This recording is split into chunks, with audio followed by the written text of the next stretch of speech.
Yan siya. Brussels ang tawag nito.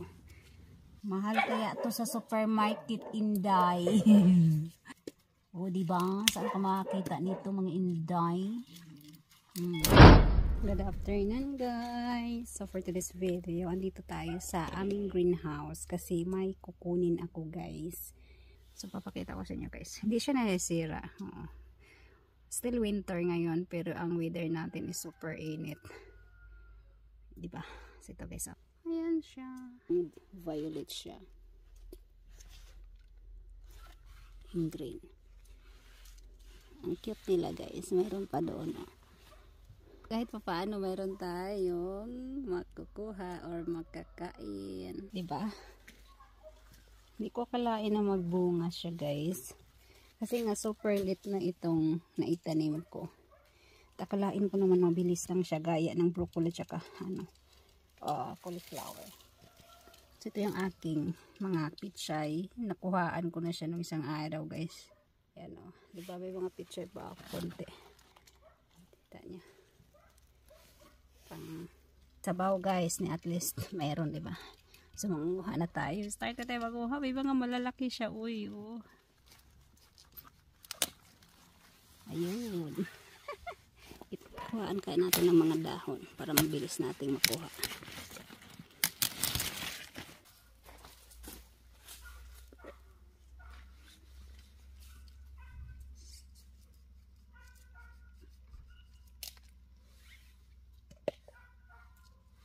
Ano lang ito kaya? Sarap din ito.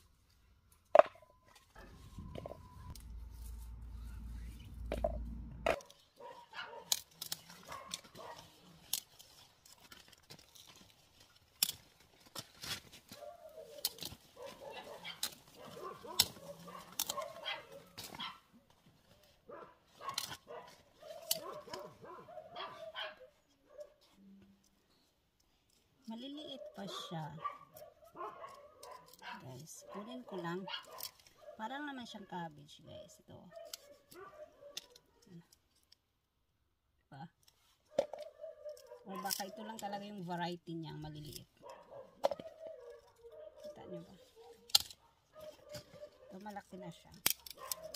Pero nagdahon na siya. So late na ata kung medyo late na atang napansin ko to. Hindi ko naman kasi akalain guys na siya tutubo kasi nag winter di ba?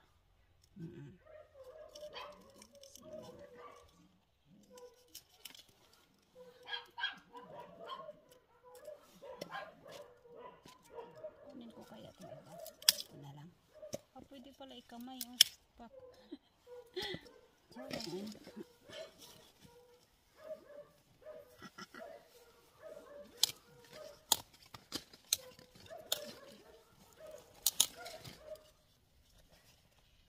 Lalaki pa to guys. Lalaki pa ito.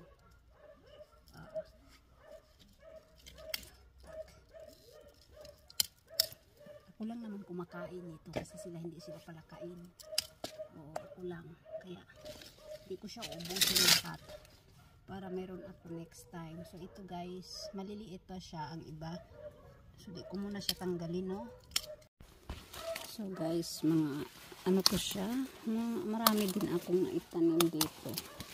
So tanggalan natin tong mga medyo dry na ang kanya para makita, diba?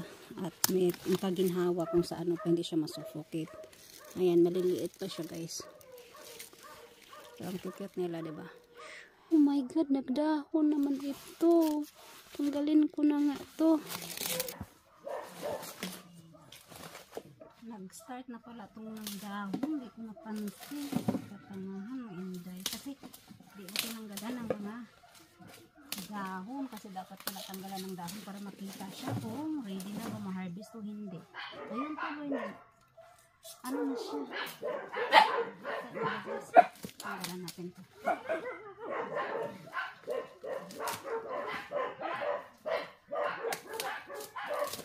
Saba, masigbin. Tingnan nyo guys, nagpurmang dahon na siya. Di bali na, kakainin ko pa rin yan. Parang barza. Parang cabbage lang naman eh.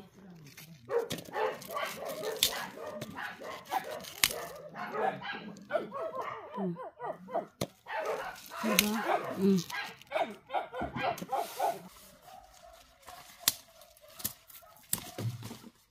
Tingnan nyo. Guys, oh. Kamayin ko na. Oh, nagdaho na. Hindi ko na malayan kasi natakpan siya ng mga malalaking dahon. Nagisa ko lang to siya, guys. Sapat na sa akin.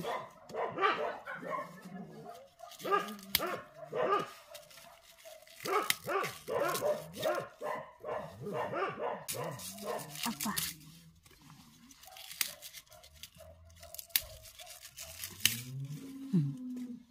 Mahal kaya to sa supermarket, Inday. Ito yung Brussels or sprout cabbage. O diba? Saan ka makakita nito, mga Inday?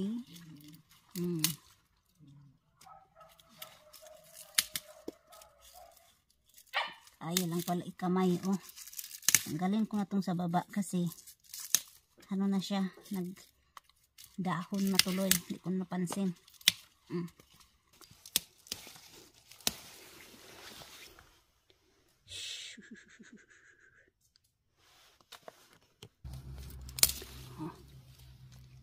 Kaso na ano na siya.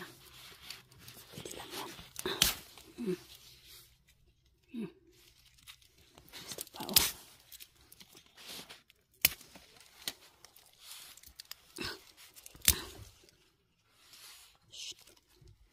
Shh, talaga. Ito isa.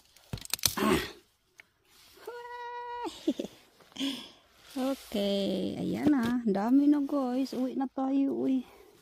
Marami na akong nakuha. So, enough na siya, guys. Kasi medyo marami na ang ating na-harvest. Kita niyo yan? Ito. Tapos ako lang kumakain nito.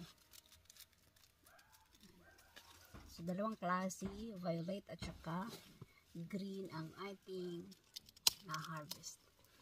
Parang gusto ko pa manguha. Nakakatuwa palang manguha nito, guys. Diba?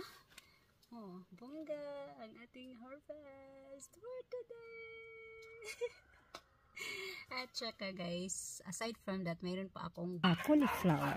Ito, guys. May bunga ito sa loob. Tingnan nyo, guys. Yung ating cauliflower. Diba? So, enough din siya, guys. Mga month of February siguro ito makakuha tayo ng cauliflower.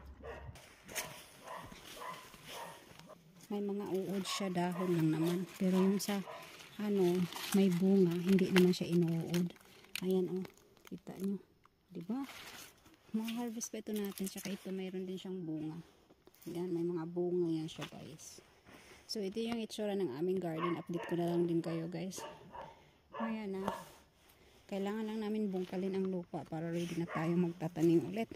Ang iyong mag-uuma sa kahanginan. Uy, may nakita kami medyo malaki. Tanggalin ko na rin. Guys, ayan. So, yun lang ata ang ating mai-share today. Ating harvest for today is ito na. Oh. Kakatuwa, first time of harvesting this Brussels or sprout cabbage. Yeah. Basta masaya ako, guys. At yun, ngayon alam ko na ito pala ay kailangan itanim ng medyo maaga. Like this time, mag-ano ka na ng seedlings. Mag-start ka na magtanim kasi matagal siya mamunga, guys. Matagal siya. Mas mas madali yung cabbage kaysa ito. At saka yung cauliflower, broccoli. So, yun ang pinaka the best. Mabilis siyang magbunga kaysa itong tanim na ito. Yan lang. Bye-bye. God bless you. Hope you enjoy watching. Bye. Thanks for watching.